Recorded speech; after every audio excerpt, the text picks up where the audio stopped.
پرښتې او موچي. ونه و یو موچي و چې د خپلې ښځې سره یو ځای یو چیرته اوسېده. موچي خپله ډوډۍ د بوټانو په ګنډلو او پلورلو څخه پیدا کوله. د سخت کار سره سره هغه دومره پیسې نشو ګټلی چې سوداګري وکړي. هغه هڅه کوله چې خپل کور په سمه توګه وچلوي. په آخره کې د موچي سره دومره پیسې هم نه وې پاتې چې د بوټانو د ګنډلو لپاره څرمن پې واخلي. یوازې یو څرمن ورسره پاتې و. په ټول دوکان کې نور څه نه و پاتې. دا به زما آخري ځل وي چې زه بوټان جوړوم. زه به د دې څرمنې څخه تر ټولو غوره بوټان وګنډم. هماغه ډول چې مخکې ناست و بیا هم هماغسې کېناست او څرمنه یې په ډېر احتیاط سره پرې کړه. دا وخت سهار و. هغه څیرول بشپړ کړل او د بوټونو په ګنډلو یې پیل وکړ. ماښام یې بوټان وګنډل او په میز باندې یې کېښودل. زه به اوس دمه وکړم او بله جوړه به یې سبا ته وګنډم.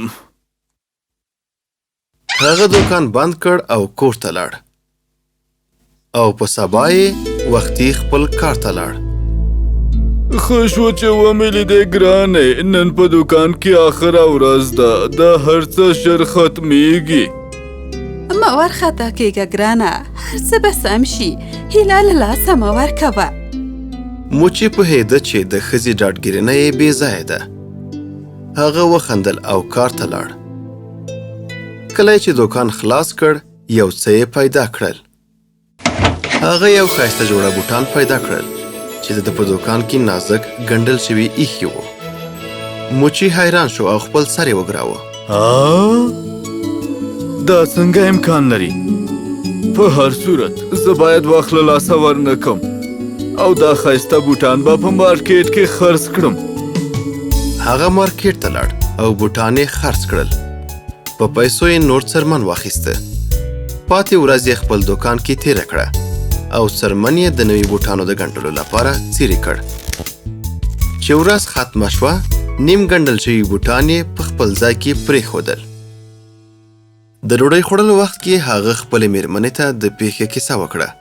ما تا ته ویلي و چې هیله له لاسه مه ورکوه. ته یو تکړه کاریګر یې. څه چې موږ یې وړ یو اوس وي که او آخر وي ترلاسه کوو یې. کله چې بله ورځ هغه خپل دوکان ته راغی نو په دوکان کې ډېر بوټان وکتل چیرته چې هغه د څرمنې پاتې برخه پرې ایښې وه. دا معجزه ده. ما دا څو کاله د سخت کار په واسطه غوښتل خو نه کېده. زه داسې فکر کوم چې څوک غواړي ما سره مرسته وکړي. هغه بیا هم مارکیټ ته لاړ او نور څرمن یې واخیست. د څو جوړه بوټانو د ګنډلو لپاره یې څرمن څیرې کړ او دوکان په میز یې پرېښودل. سبا سهار هغه بیا دوکان کې ډېر بوټان وموندل. دا ور په دوکان کې بوټان، سنډلونه، څپلۍ او ښایسته ښایسته څپلۍ هم ایښې وې.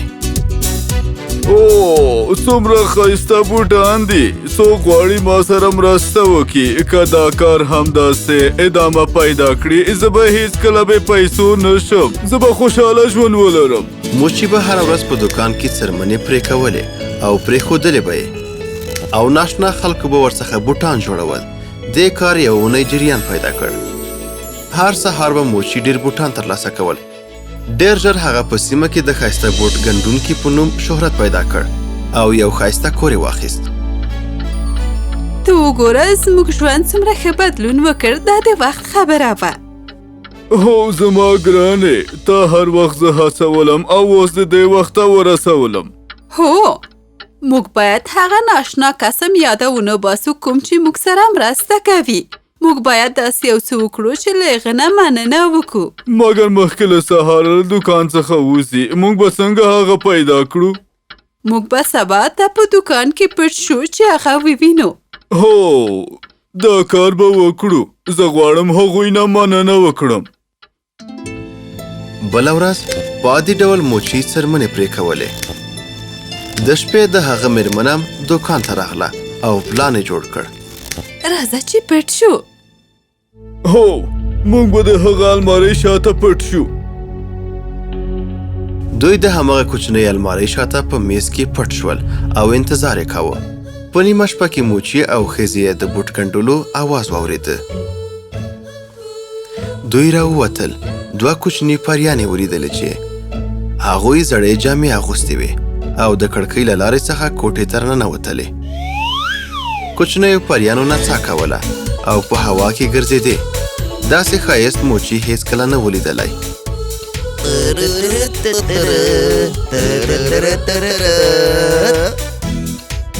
له نڅا څخه وروسته پریانې په میز کېناستې او د بوټانو ګنډل یې پیل کړل. دوی له څرمن څخه ډېر ښایسته بوټان وګنډل. موچي او د هغه مېرمنې دوی ته کتل. موچي د دوی بوټانو ګنډلو ته ډېر حیران و. آخره کې د بوټانو یو بل سیټ آماده شو. پریانې له کړکۍ څخه ټوپ کړ او ورکې شوې. دوی ښاپېرۍ وې. دوی هره ورځ راځي چې موږ سره مرسته وکړي. موږ باید دوی نه مننه وکړو. هو رښتیا، خو موږ به دوی لپاره څه وکړو؟ دوی ډېرې زړې او شکېدلې جامې اغوستې وې. موږ به دوی ته جامې وګنډو. دا څومره ښه خبره ده. زه به دوی لپاره نوي بوټان هم وګنډم. زه به دوی لپاره ښایسته جامې وګنډم. دوی دواړو ښاپېریو ته د ډالیو په جوړولو پیل وکړ. یوه اونۍ وروسته دوی د ښاپېریو لپاره ښایسته بوټونه وګنډل. د موچي ښځې دوی لپاره ښایسته کمیسونه او ورسره پرتوګونه وګنډل. دا بوټان او کالي به هغو کې ډېر ښایسته ښکاره شي. زه به په رښتیا ډېره حیرانه شم کله چې هغوی دا واغوندي. سبا ته خو اختر دی. موږ به خپل دوکان د اختر لپاره ښایسته کړو او دا ډالۍ به په خپل میز باندې کېږدم.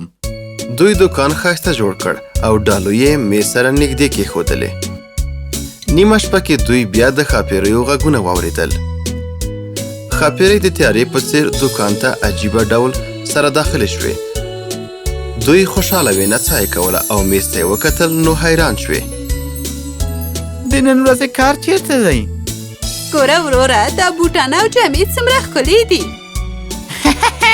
دا خو رنګین هم دي. بوټ جوړونکي به دا موږ ته په مننه کې راکړي وي. هغه به زموږ د کار څخه ډېر خوښ وي.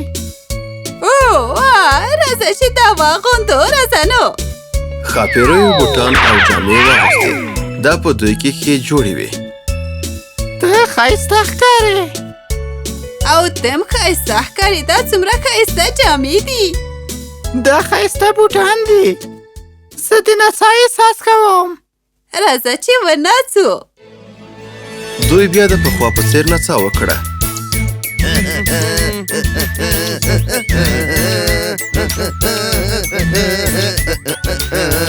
موچي او دغه ښځه ډېره خوشحاله وه چې کله ښاپېریو د دوی جامې خوښې کړې. لږ وخت وروسته ښاپېرۍ له کړکۍ څخه ووتلې او د سپوږمۍ په رڼا کې ورکې شوې. موچي او دغه ښځه له هغه پټ ځای څخه راووتل.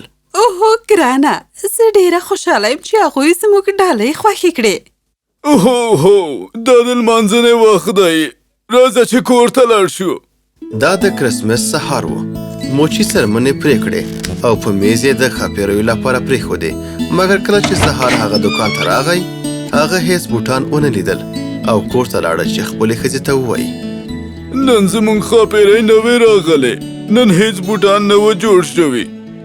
سمه ده. دوی موږ سره په کافي اندازه مرسته وکړه. نور نو ته باید په خپله کار وکړې. هو، زه به په خپله کار وکړم. په دې ورځو کې ما زده کړل چې خلک څه غواړي او څه خوښوي. زه به تر ټولو غوره بوټان جوړ کړم. یو ځل بیا هغه کېناسته او بوټ ګنډل یې پیل کړل، لکه هغه چې پخوا ګنډل. او لکه څنګه چې ښاپېریو ښایسته بوټان ګنډل، بیا د هم هماغه شان ګنډلی شول.